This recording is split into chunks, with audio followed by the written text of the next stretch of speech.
Hi, everyone. It's Katie Crysdale here from Lakeview Aquatic Consultants. Welcome back to the channel, or welcome if you're here for the first time. Each week, I take some time and talk about what's been happening in the aquatic industry in terms of news and updates. A lot of this information is part of our newsletter that comes out on Wednesdays. I will link this week's newsletter in the description box down below. But I know a lot of you come here to listen to me talk about the newsletter because there's so much more detail and nuance and context that I can bring to these news stories.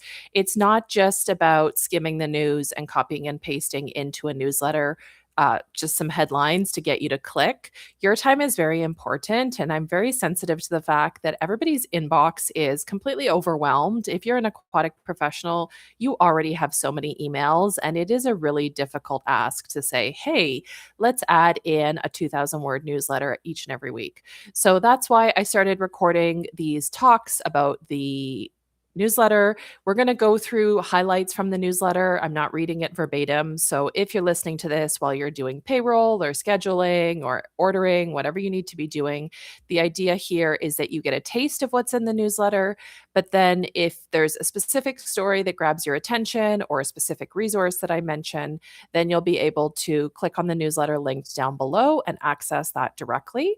Or you can also consider obviously subscribing to the newsletter. But I do understand that people have a time deficit.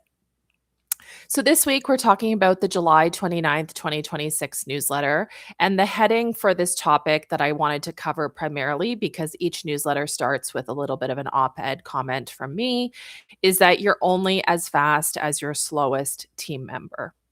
Now, this was brought back to me in stark reality earlier this week because I was at the hospital with a family member who was having orthopedic surgery. This was not emergency. This was scheduled elective surgery. And we had been at the hospital for a similar procedure a few months ago. So we knew what to expect. We had the same surgeon. They had the same surgeon. They had, the anesthesiologist, the pre and post-op care team knew exactly what to expect. And the difference in experience was dramatic. So back in May, obviously the first time you go for a surgery, you don't know what to expect. You're a little bit scared maybe. You're not sure what the pain's going to be. You're not sure what the recovery is going to be. Once you've gotten through that the first time on one limb and then you go to do the other limb, you have a general sense of how you can tolerate the pain and how your body can react. And so, at least in my mind, as the caregiver or the support person, I wasn't too concerned about the hospital experience because the process was extremely smooth before. And in this video, I'm sidestepping any conversation about Canadian healthcare or the state of healthcare in general since the pandemic. I think we all know that healthcare in general is really, really stretched thin. People died during the pandemic. Infrastructure was stretched during the pandemic. People are tired and frustrated with their healthcare systems. I'm not talking about that in this video. What I'm talking about is how we collaborate in an aquatics facility, in a recreation facility, in a hotel, or in a hospital, and how we have these different silos where one department cannot control or direct another department.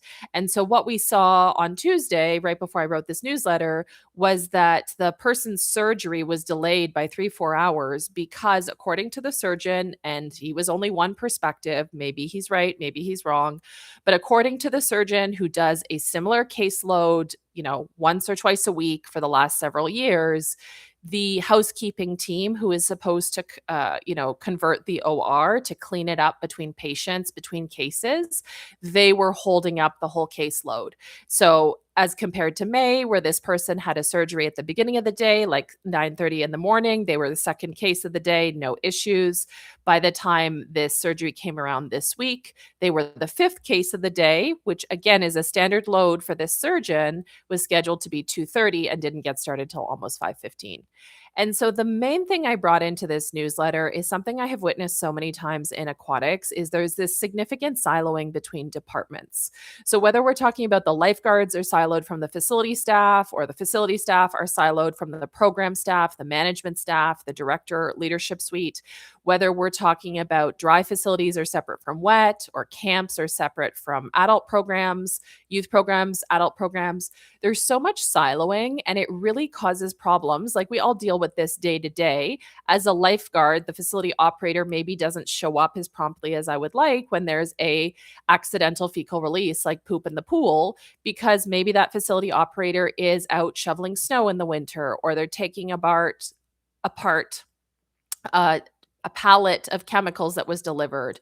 Or in other instances, when I worked in recreation facilities, they're out on the Zamboni waiting for the game to end, like the period to end, for them to flood the ice between hockey periods. And so they're on the Zamboni ready to go. They thought they were going to flood the ice at 8:40, but there was gameplay delays. And so they're still on the Zamboni at 8:50.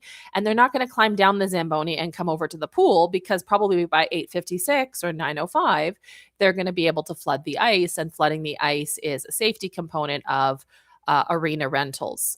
So one of the things I really talked about in the newsletter was we've all seen this, we can be slowed down by the slowest person on the team.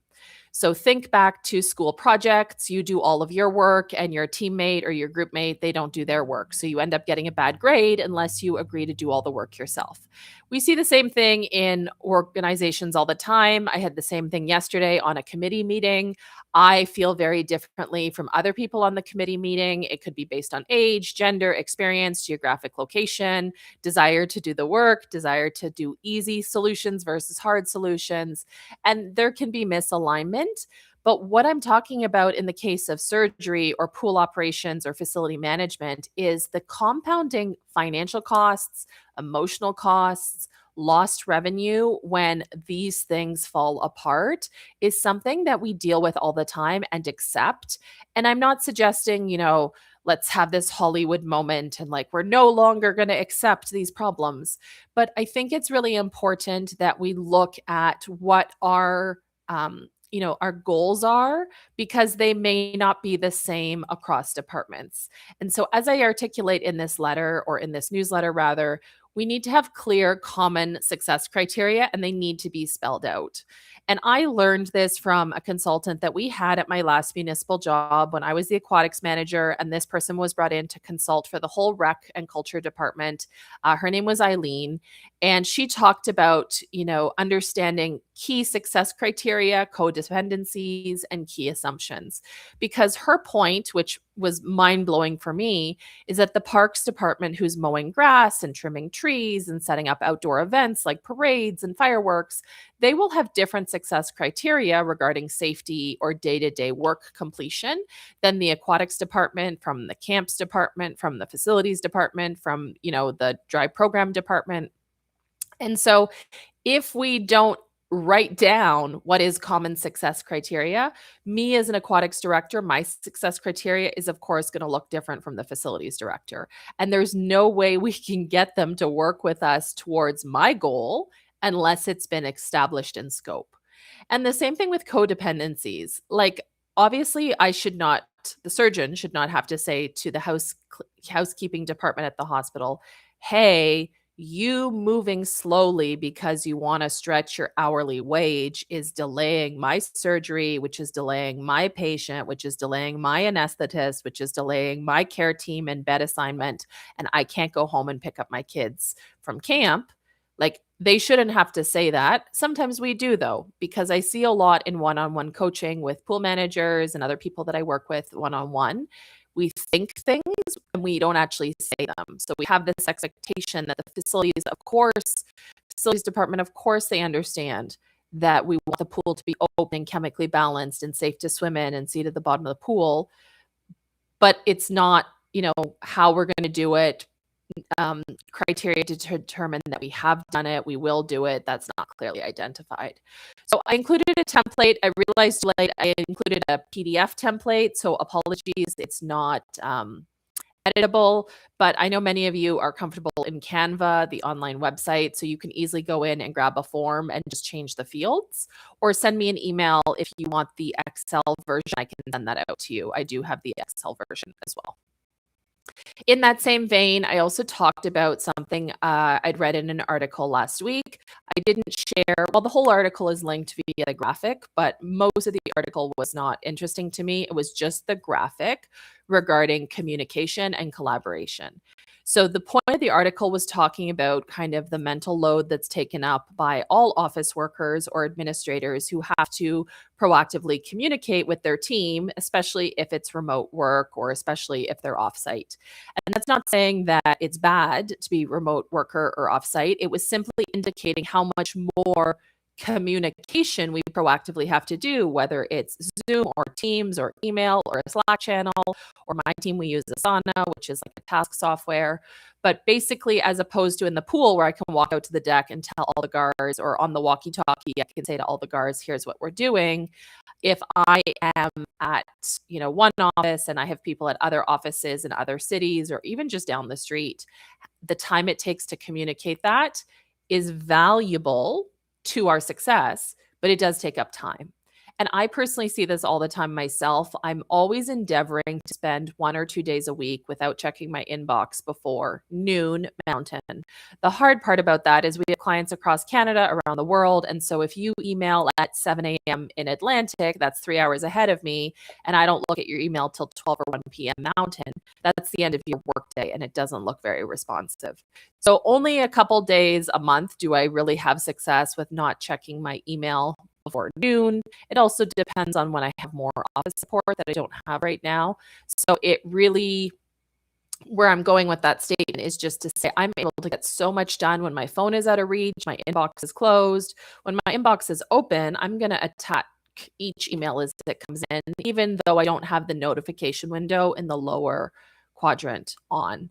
I want to be responsive. I want to help people. And often that ends up being at a deficit to my time and the strategic things I want to move forward. Like one of the projects I've been trying to move forward forever, some of you know this because I keep talking about it and it drags on and on and on, is I'm trying to go back and make every 2020 Pool Aid webinar, 2021 Pool Aid webinar accessible.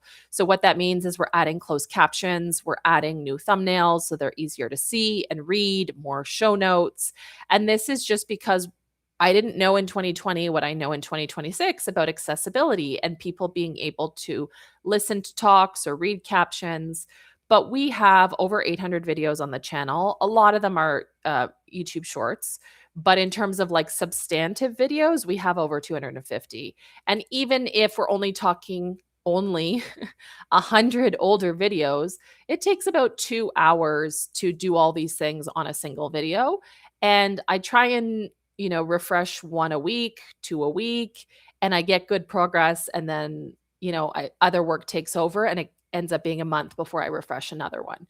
So last year I said I was going to get it done. The year before I said I was going to get it done. This year I've actually made more meaningful progress on that task, but I'm not going to commit to saying, oh, I'm going to have it done in 2026 because I'm not complaining, but I've had less admin support this year.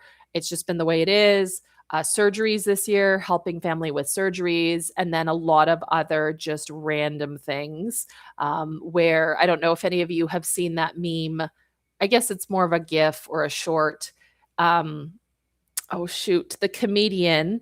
Anyway, there's a comedian and she's driving on a speedboat, and it basically says, how I thought 2026 would be. And then a whale jumps, lands on her speedboat, throws her in a life jacket against the side of a big ship. She falls into the water, right? I don't want to say dumpster fire because I said 2023 was a dumpster fire, but it's been a challenging year. But anyway, I want to be positive and forward thinking, and you're not here to listen to me complain. Other things I have in the newsletter this week, I released a video that talks extensively about the new guidance for public cold plunge pools here in Alberta. This video also doubles as a very good explanation of the permit process. So I've already shared this video with a few people who can't afford our consulting services when it comes to permitting a new aquatic facility. That is a huge chunk of our consulting, is supporting individuals who have a business or a desire to add a pool and they don't necessarily know the AHS, like the Alberta Health Services permit process.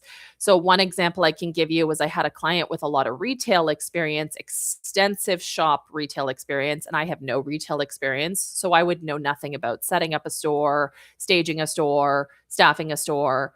And so they had the business acumen and the staff acumen, but they were completely new to pools. So we supported them for 9 months with their general contractor, their inspector on site. And that's pretty common, but that is expensive. And not everyone can afford that, especially if they're bootstrapping a smaller spa or facility on their own. So I made this video. Give it a listen if you are in Alberta opening a new aquatic facility, if you're interested in learning more about cold plunge. And I'm still on the train of having at least one aquatic specialty video a week, in addition to this newsletter, in addition to refreshing the older pool aid webinars. And then also I do have some cruise content coming up this month from the winter. And then in the winter, I'll have content from this fall. The last part of the newsletter is always different news articles. And there wasn't a lot of commentary this week on the news articles because when I tell you I made a lot of people angry on Sunday, I shared a post on Instagram regarding flutterboards and flutterboards or kickboards and lifeguards. And it's so funny because the caption said, flutterboards as a life-saving device are going to go away in my lifetime. I'm 40. I've been in aquatics a long time. I don't have any belief that I know the only way of doing things. In the next generation, Gen Z, the subsequent generation, like lifeguards using flutterboards absolutely will go away, and it should. It's not the best tool. But oh my goodness, people did not read the caption. That post went viral when I shared it on Facebook because I try and share one Instagram post to Facebook every week. When I looked this morning, I think we were up to 21,000 views. There was so much trolling in the comments. Like people were so mean to each other, so convinced that they know exactly what documentation says in every branch or every province or territory. It was just like I really had to stay on top of it. I don't delete comments. I only hide a comment if it is objectively rude to someone else, right? So very selectively, I had to hide a few comments and really stay on top of checking that people were not being rude, because that's one of the things I really want to curate with our YouTube channel and our social media content is I want it to be a professional community where you can come and learn and there's no stupid questions. And when people come out of their trolley holes and start, keyboard cowboys being rude to other people, I don't tolerate that. Thankfully, I've never had to ban anyone from the page. It's always just been, I think one comment every 6 to 8 months that's completely out of hand. And you'll see even in the thread, I tell somebody there's no need to be rude, but that energy Sunday, Monday, Tuesday, and then the surgery on Tuesday, and then writing the newsletter on Wednesday, which was 2 days ago, that led to me having less energy to comment on the articles that I shared this week. They somewhat speak for themselves. So one of the most interesting stories that I'm watching, unfortunately, is one of these right to life claims with this girl who, by all intents and purposes, experienced a non-fatal drowning with significant morbidity. So her family believes that she can recover. The medical professionals believe that she's brain dead or doesn't have brain activity. And unfortunately, then you pull in the piece in the United States regarding insurance and billing and what procedures are allowed, as opposed to I'm in Canada. I'm very lucky that, we pay for our healthcare through our taxes. So we're not limited in what we're allowed to do. So this story, I don't feel like I need to add too much commentary now because it's just wending its way through the system. I hope it doesn't become something public like Terry Schiavo in the early 2000s, but it's definitely a developing case because the family is fighting for their right to keep their child alive and with more care. And this is very similar to a child I follow on Instagram, Enzo. His mom has showcased his non-fatal drowning, and she is doing everything in her power in terms of supplemental paramedical treatments, medical treatments, things like hyperbaric chamber, acupuncture, massage therapy, light therapy, proper nutrition. But the child is still has significant quality of life issues. Another story that's developing is a child was found at the bottom of a pool, allegedly during a lifeguard's lunch break. The articles on this are also very confusing, so I don't want to jump to any conclusions because in one article I read, they were talking about the lifeguard being off deck for lunch. But then another article I was talking about, it was the lifeguard manager who wouldn't be on deck necessarily unless they were short staffed who had gone to lunch. They've put the staff on leave while they investigate, and we just don't have enough details yet. So I don't want to make any strong statements at this point. Airdrie here in Alberta has started construction on a new outdoor swimming pool, and they are also moving towards a new indoor recreation center because the municipality outside of Calgary has grown substantively over the last few years. There is a rumor floating around in Ottawa in the West End, which would be like Orleans, where I grew up in Ottawa. They want to propose an indoor water park entertainment complex. I think that would actually be an awesome idea for Ottawa to have that kind of staycation destination. There is an article I shared from a maritime trade journal regarding the Battle of the Beaches, which I think is actually water parks and beaches with the different cruise lines. So I've showcased Royal Caribbean's Coco Cay. I have a video in queue regarding the Royal Beach Club in Nassau. And then I'm going to be headed to Norwegian's Great Tides Water Park on their private island this fall, as well as Celebration Key by Carnival. MSC has announced further development. Like, this is a booming niche. Whether you consider it cruising, whether you consider it aquatics and water parks, I do think it's relevant to our ongoing conversations. That's basically why I do this. Therm Group, who many of you know from the Toronto Ontario Place project, they are working on a project in Dallas as well. I shared an example of a municipality that is looking for a swimming pool leak, and they've spent over $102,000 so far, and they still can't find the leak, which I'm not here to laugh at them. I think other organizations have definitely been in that position before, but it's definitely really sad. I shared an article pertaining to somebody who died on a chair adjacent to the pool. And this is something I think the average lifeguard doesn't consider. We need to be equally monitoring around the pool area, not just in the water column and in the basin. And I shared a story regarding my own experience. I wasn't on shift. I was actually on break when this happened. Like, I left the building to go on a run and grab lunch. And we had a gentleman die in my building a number of years ago. I was not the manager. It was the early 2000s. And he appeared to be stretching after his cardio workout, and he was definitely not stretching. He was dead, and it was very, very bad. It was a long time before anybody realized to check on him. Provided further updates this week on the chemical fire a few years ago in Georgia. I think it was last year.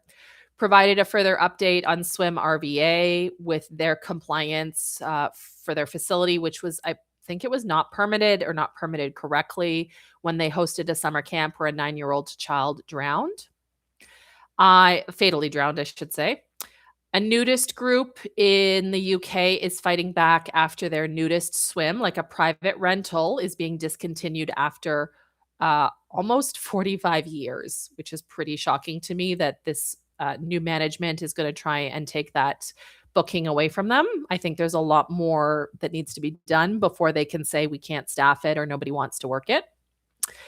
There is ongoing discussion with Andrew Fung, who is a Canadian actor from the show Kim's Convenience on CBC. He grew up in the Northeast Calgary, and he has been petitioning our mayor to try and get a big send-off for the water slide at Village Square in the Northeast that will be coming out later this year. So no updates on that yet. Some more articles on the safety bacteria associated with open water swimming. I shared a link to Resort Pass, which is a service that I love. No financial compensation there. I just genuinely love Resort Pass, and lots of people don't know about it as an option when they go traveling. Yet another pool has been shut down by broken glass in Tucson, Arizona. There is a new Apple app that will tell you when you have smart glasses nearby. I hope they make that Android accessible, because I'm not an Apple user. And then just a couple of other conversations, unfortunately, about drowning in the summer, how the aquatics industry is shifting and evolving with climate change and droughts, like water deficits. A 19-year-old who drowned in a fatal quarry in the last couple of weeks, which unfortunately is another common drowning fatality mechanism we see in the summer when it's hot and people are looking for places to swim and they end up going where they're unsupervised. I had that video with Becky Ramsey doing it for Dylan a few years ago, which you should listen to if you're not familiar with cold water shock and the danger in these quarries. And then a conversation about drowning risks is higher for teens. And this was in the Netherlands, who are not born in the Netherlands. They come from outside Europe. They may come from countries where there's not the same water safety culture or education. Last but not least, we're in the second half already of the 2026 Certified Pool Operator course schedule. Fall is always our busiest time of the year. So I understand that summer is busy for most pool operators, but if you have the opportunity to get into a certified pool operator class before the fall, I think you won't regret it, because we always sell out classes in the fall and then people are frustrated. And we add more classes where we can, but I also have some travel booked this fall, some vacation you guys know about. So get in while you can. And then one of the webinars I did refresh last week, which I'm really proud of, is one with my friend in Austin, Texas. She is an underwater photographer who focuses on swim schools and swim school marketing and underwater photography. And she took this spectacular shot of a real estate agent who is paralyzed, but who's able to swim and move in a way that her body doesn't liberate her on land. So that's it for this week. Thanks so much for joining me. I'll be back next week, same time, same place, with a newsletter on Wednesday. Please consider subscribing in the description box down below. I will be back with a chat next week. Sorry, it looks a little basic. I'm moving around each week at the moment, but thanks so much for listening. Thanks so much for watching. I will see you next week. Bye for now.